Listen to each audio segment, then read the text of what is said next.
Oi, gente, tudo bem?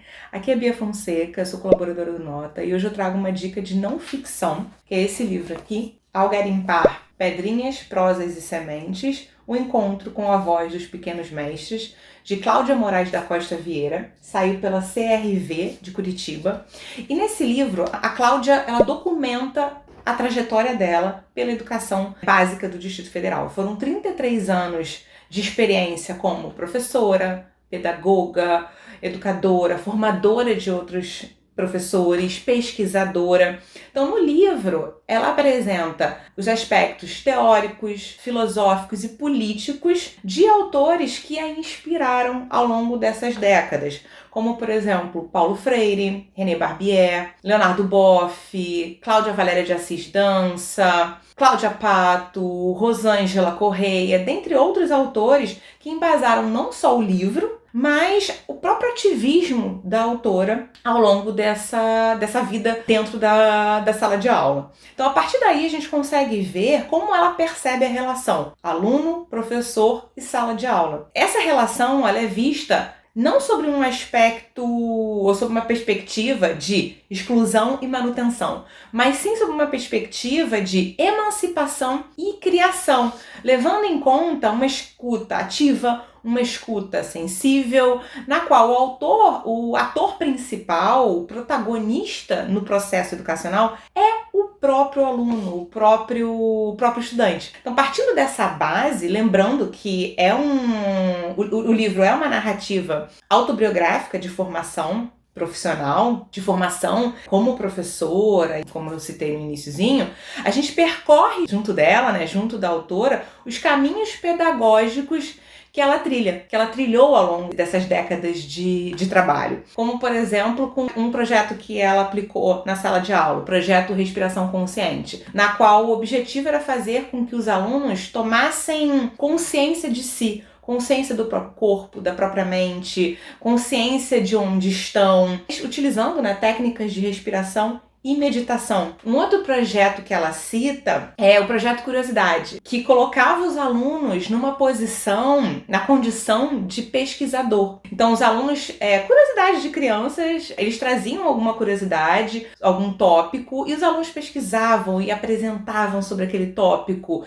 Então, isso exercita não só essa criatividade, mas também colocava ele numa posição de falar e ouvir. Trazendo para a literatura, ela revisita um outro projeto que ela aplicou em sala de aula, que era a leitura compartilhada.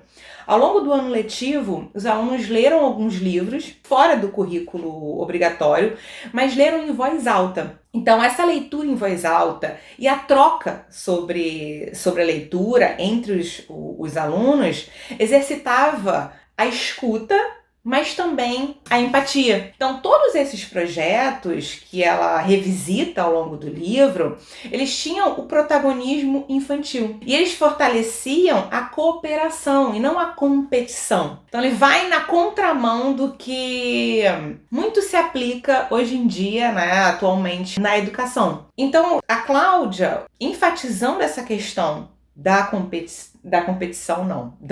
enfatizando a questão da cooperação, ela tentava fazer da sala de aula um ambiente vivo, um ambiente lúdico e até restaurador. O que faz muito sentido, se a gente trouxer muito para os dias de hoje, ela inclusive cita essa questão da saúde mental e do quanto é importante essa questão das crianças, longa exposição de tela, etc. Hoje a gente sabe o quanto é problemático isso, né? Em diversos lugares, tanto aqui no Brasil como fora, já é proibido as crianças levarem o celular para a sala de aula, mas a gente sabe o quanto elas estão expostas a essa questão das redes sociais, tempo de tela, etc. Então, essa questão da sala de aula, da escola ser um ambiente restaurador, um ambiente na qual você vai entrar em contato consigo mesmo, com o próximo, sem telas envolvidas.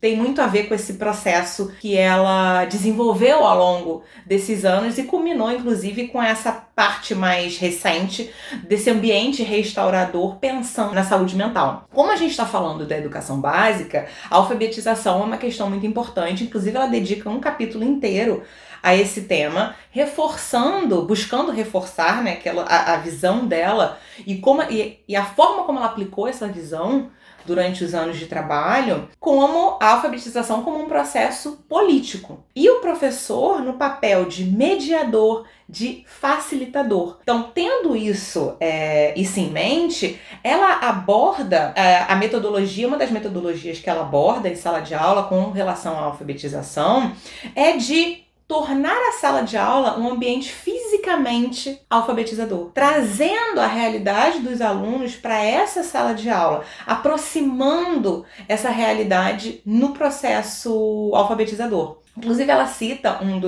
uma das metodologias que foi iniciar um alfabeto, né, essa prática de iniciar um alfabeto com os nomes das hortaliças que os alunos tinham plantado num projeto na escola. Então, os alunos plantaram as hortaliças, cuidavam dessas hortaliças e o nome dessas hortaliças foi utilizado para criar esse alfabeto. Então, a história da Cláudia é também uma história de resgate da educação no Distrito Federal na busca por uma visão, aplicar uma visão da educação como formadora de seres, de pessoas, de pensadores críticos, de cidadãos. Ao deixar espaço para o lúdico, para a criatividade, que é o que ela defende ao longo do livro e é o que ela defendeu ao longo e ainda defende, né? Ela defendeu ao longo da carreira e ainda defende.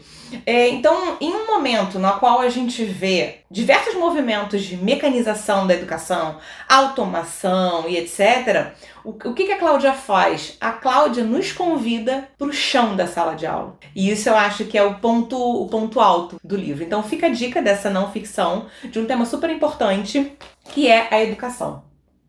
É isso.